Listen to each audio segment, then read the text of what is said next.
Vamos seguir com a nossa aula?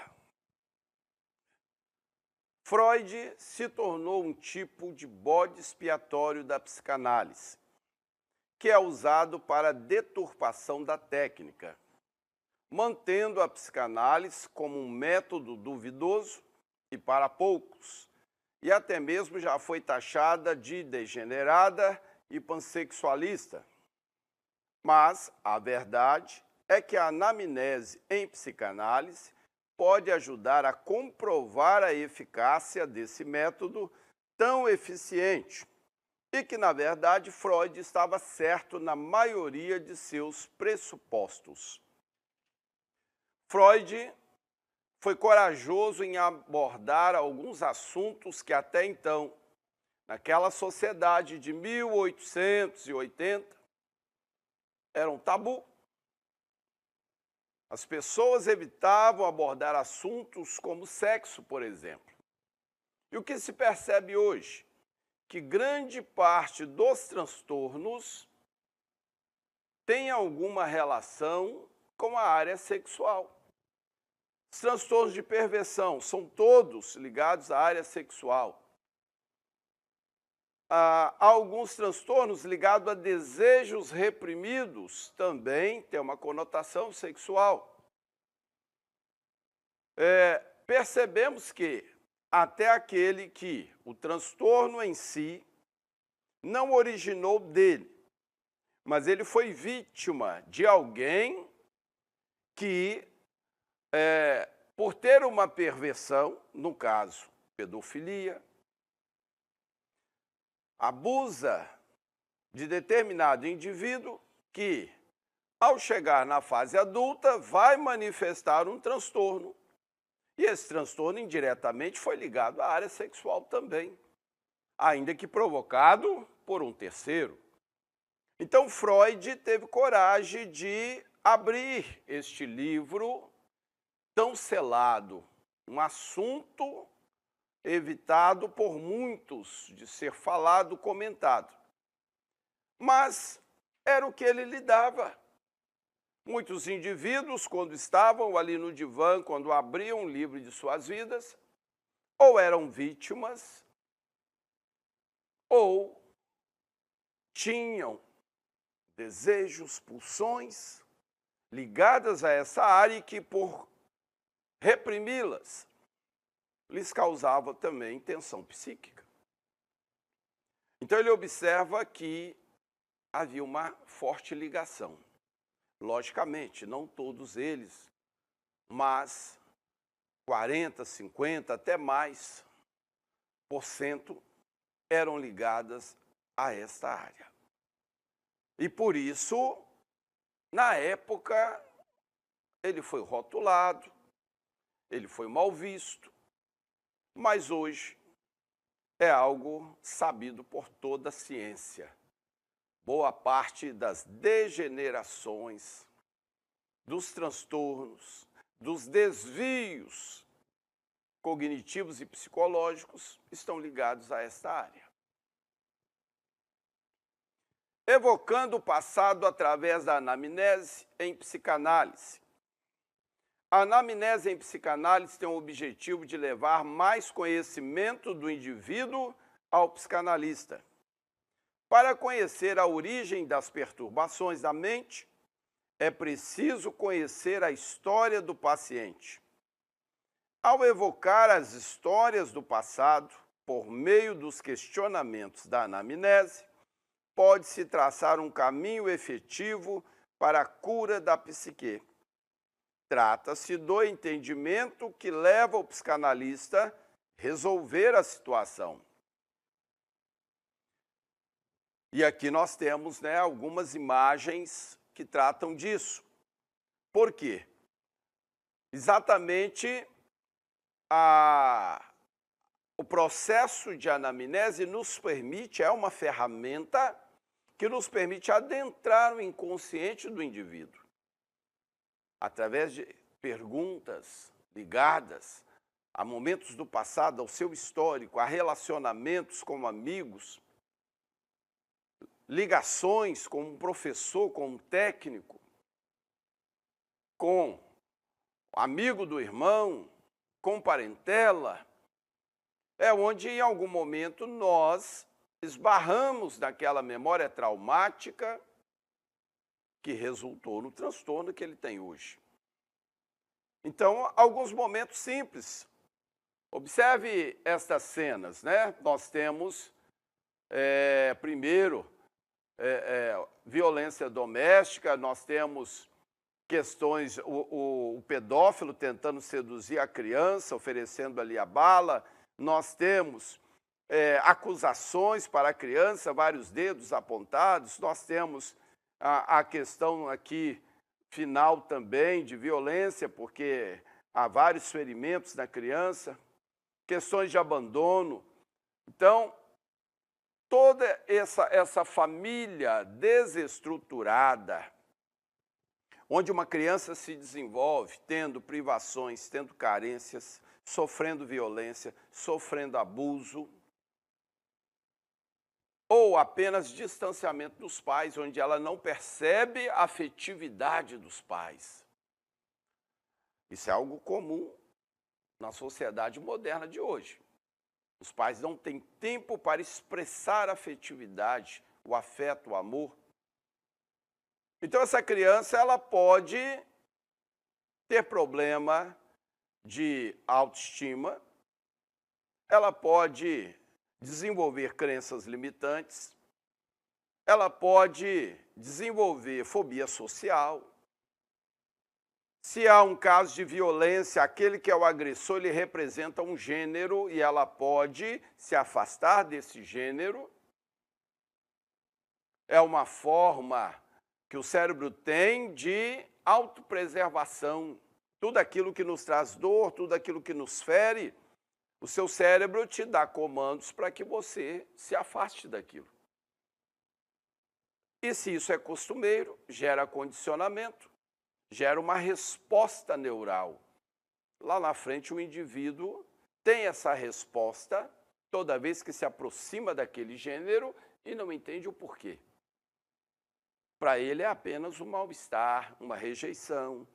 É o sintoma que aparece e ele não entende o porquê. Mas está ligado à memória da infância. Ou a um período no seu desenvolvimento que acabou gerando esse condicionamento. Então, se por um lado temos os problemas, por outro podemos ter esperança. Nota-se que existe uma tendência entre alguns grupos que procuram métodos alternativos de vida. Parece emergir uma preocupação em buscar o autoconhecimento, compreensão, meios de tratamento alternativos. Então, há esperança. Por quê? Qualquer que seja o trauma, quando nós não temos um defeito no cérebro, seria a área de psicose. Um problema cognitivo, um problema genético, biológico, uma lesão, disfunção. Então, provoca um dano no cérebro, no funcionamento do cérebro.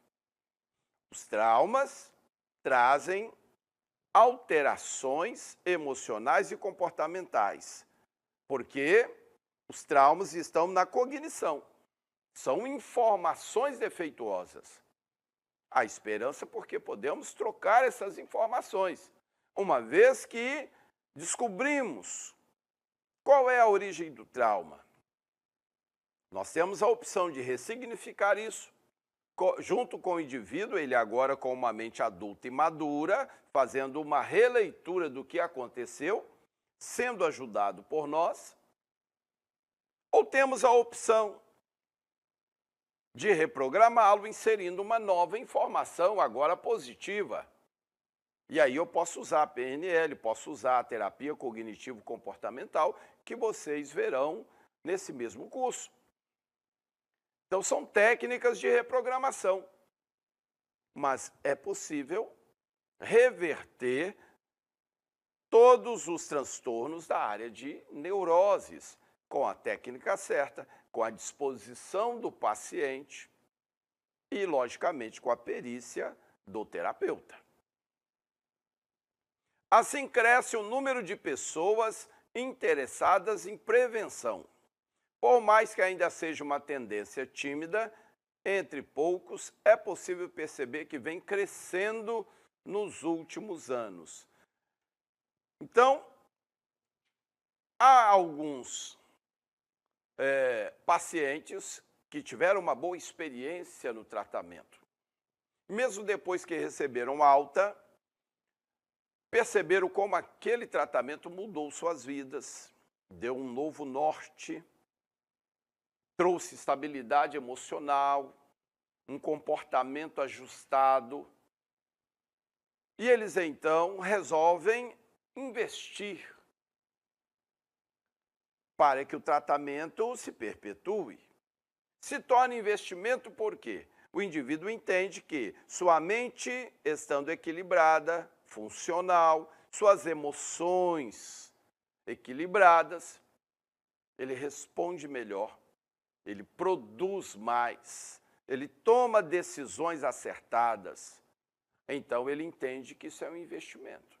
Há pessoas que já estão fazendo isso como prevenção, antes que venha o estresse emocional, a fadiga mental, antes que haja alterações comportamentais que possam prejudicar o seu rendimento, as relações que ele tem, ele já faz o ato preventivo, fazendo análise para manter sempre a sua mente bem ajustada. Nós vamos falar agora sobre práticas alternativas para auxiliar a psicanálise.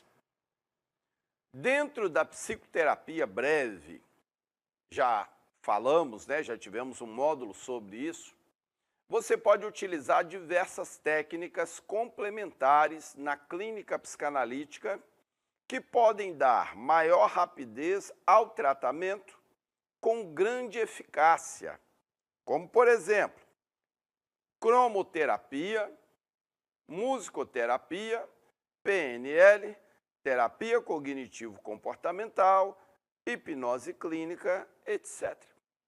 É o que eu acabei de falar. Uma vez que nós encontramos o trauma, nós podemos trabalhar com a psicanálise, ressignificando isso, fazendo uma nova leitura com o nosso paciente. Mas, se o paciente que chega, e vimos isso em psicoterapia breve, ele já tem uma demanda específica, ele sabe o que veio buscar. Eu quero romper com uma crença limitante que eu tenho, de que eu não sou capaz de falar em público, ensinar, treinar uma equipe, estar em exposição aos olhares de outros. Só de pensar, isso me apavora. Então eu quero romper com isso, porque conhecimento eu tenho, mas eu creio que não sou capaz de fazer isso. Ele tem uma crença limitante. E nós podemos, então, já que ele veio buscar especificamente isso, nós podemos trabalhar com ele com uma ferramenta da psicoterapia breve, o nome já diz breve, porque ela otimiza o processo. Como ele só quer a cura para uma fobia, para uma crença limitante, nós podemos agilizar esse processo. Essas ferramentas, elas vão acelerar esse processo. Então, cromoterapia, através de cores, nós podemos estar trabalhando ansiedade, depressão. São terapias que fluem nesta direção do equilíbrio para o ansioso. Funciona ali como um ansiolítico, se você trabalhar as cores adequadamente. Para o depressivo, funciona como um antidepressivo. Depende de qual cor eu vou utilizar. Então, quem conhece a técnica pode usar a cromoterapia. Musicoterapia, da mesma forma. Você consegue trabalhar o estado de humor, você consegue trabalhar ansiedade e depressão. PNL, programação neurolinguística. Nós conseguimos reprogramar o indivíduo naquilo que ele foi programado de uma forma errada, disfuncional.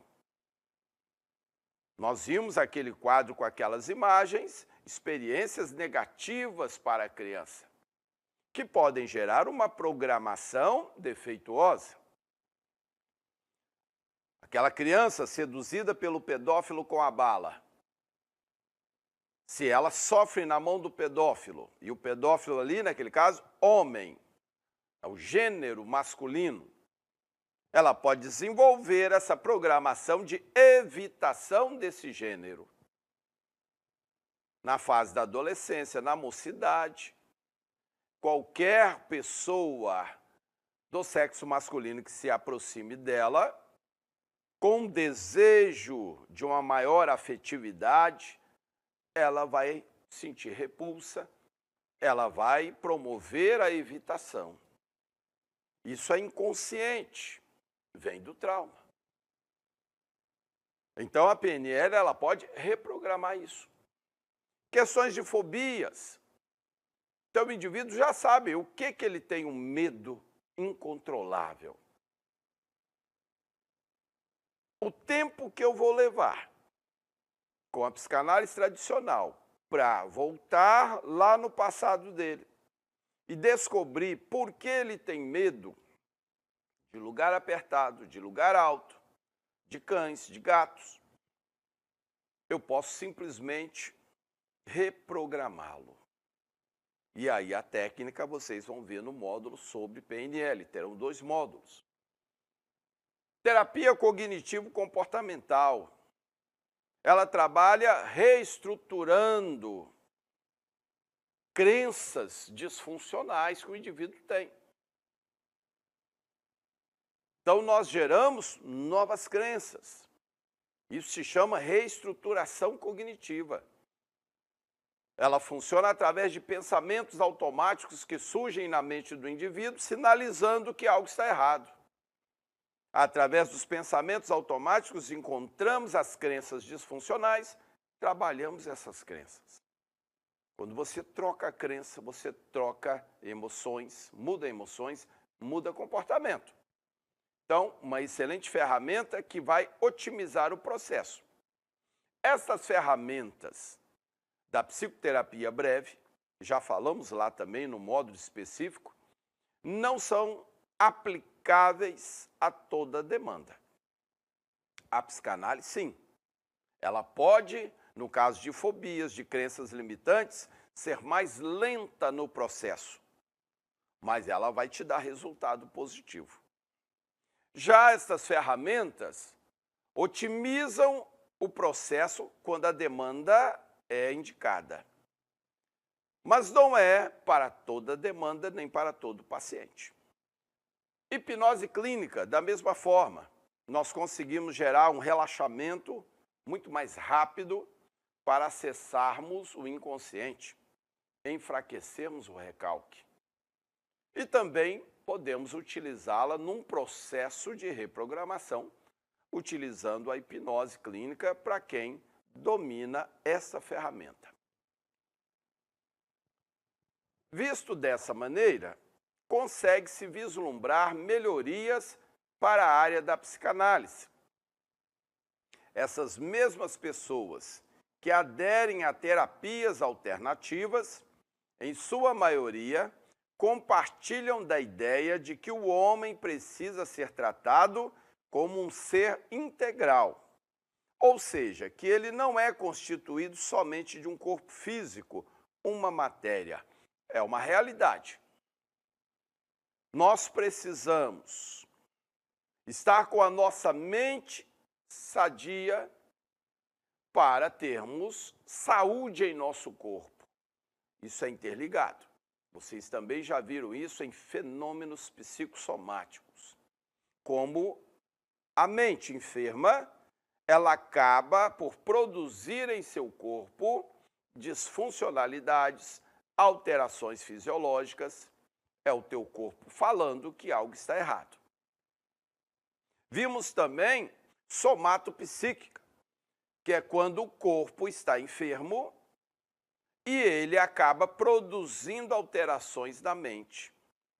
depois de um tempo, se o corpo não é curado, a mente acaba enfermando. Então é o que o autor está dizendo aqui. São duas unidades que trabalham em conjunto e precisam estar em homeostasia, como vimos lá em fenômeno psicossomático. Equilíbrio.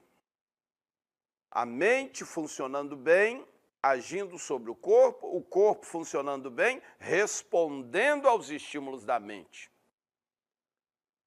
Aí eu tenho o corpo inteiro saudável, são. Mas se um dos dois enfermar, é questão de tempo para que o outro também suceda ou se submeta à enfermidade. Vai ocorrer a mesma coisa. Mas que é constituído, ou seja, o corpo, de mente e demais corpos sutis. Isso significa que ele traz consigo uma história que influencia o momento atual de sua vida, que é afetado e afeta o meio em que vive. Está em constante troca com o meio. Isso aqui é interessante. Eu quero fazer aqui já uma análise do que foi lido. Nós temos esse equilíbrio mente e corpo e formam uma unidade. Porém, é afetado, não somente o corpo é afetado pela mente, a mente é afetada pelo corpo, mas ambos são afetados pelo meio. O corpo se relaciona, o corpo interage com o meio e é afetado pelo meio. Assim surgem os transtornos. Eu tenho um agente externo que vem e promove uma violência, promove uma agressão. Aí o indivíduo molesta o outro. É um agente externo interagindo e promovendo o trauma, a disfuncionalidade. Mas podemos ter também objetos. Alguém caiu num buraco, ficou preso, teve uma experiência negativa num local muito apertado, vai gerar claustrofobia. Ele está interagindo com o meio físico. Aqui não há nenhum personagem. Um acidente de automóvel, a interação dele com o acidente, com o evento, vai promover disfuncionalidades. Então, este corpo, ele interage com o meio. É o cão que o ataca, vai gerar uma fobia lá na frente de cães. O corpo é uma unidade que está em constante interação com o meio que o cerca. E essa interação pode promover transtornos e disfuncionalidades. Assim, a anamnese em psicanálise vem somar por ser uma prática que gera inúmeros benefícios. Entre eles, o reconhecimento de si próprio através de suas vivências. Então, a anamnese vem trazer esse histórico do indivíduo. E nesse histórico está a história do transtorno. Quando aconteceu, como aconteceu, com quem aconteceu ou com o quê, e por que marcou a mente do indivíduo a ponto de gerar o transtorno. Por isso que nós dizemos que a resposta está sempre com o próprio paciente, não está com você, terapeuta. Você vai extraí-la do paciente. A resposta está com ele. Ele não consegue extrair essa resposta e autocurar-se. Esse é o nosso papel, de ajudá-lo no processo. Mas a resposta já está com ele. Cabe a nós conduzi-lo até esse momento no tempo, em algum lugar, onde o evento ocorreu, dar ciência do que aconteceu para ele, ajudá-lo na releitura do evento e a ressignificar o que aconteceu. Este é o nosso papel, ok? O caminhar do processo de psicanálise e sua importância para a cura.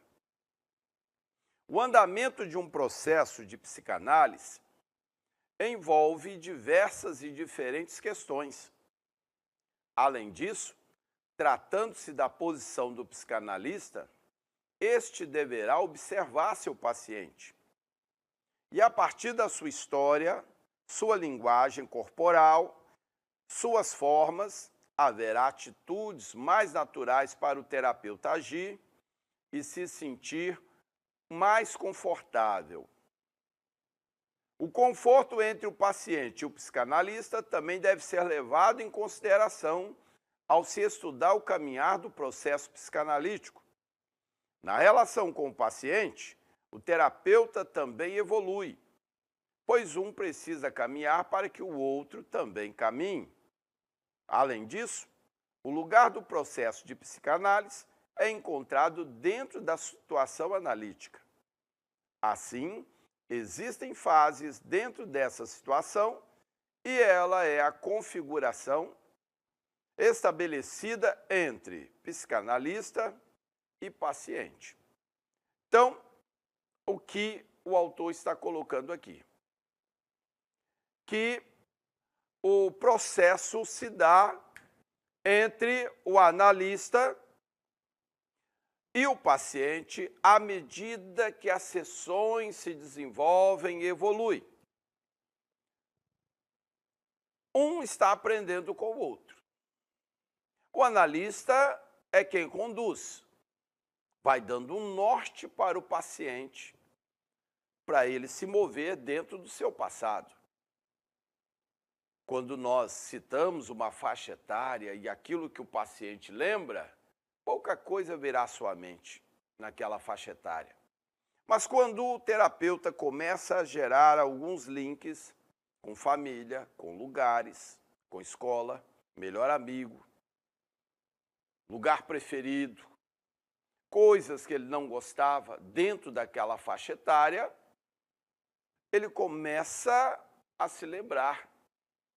Ele vai acessando muitas outras memórias daquela faixa etária. E com isso ele está trazendo informações para o terapeuta. Então o terapeuta avança no processo conhecendo mais o paciente e o paciente avança no processo se autoconhecendo, porque muitas coisas do seu passado ele não se lembrava mais. Estavam recalcadas, estavam no inconsciente. Ele começa a se autodescobrir, porque ele tem algumas reações, alguns comportamentos. Então esse processo ele se dá em fases dentro do processo analítico, ao longo das sessões. Ambos vão crescendo dentro do processo do conhecimento.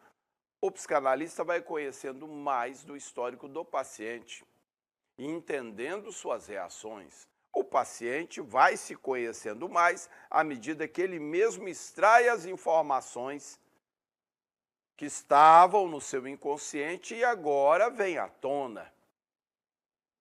E ele começa a entender muitos comportamentos, ele começa a fazer algumas associações. Então, o processo de crescimento e desenvolvimento é de ambos.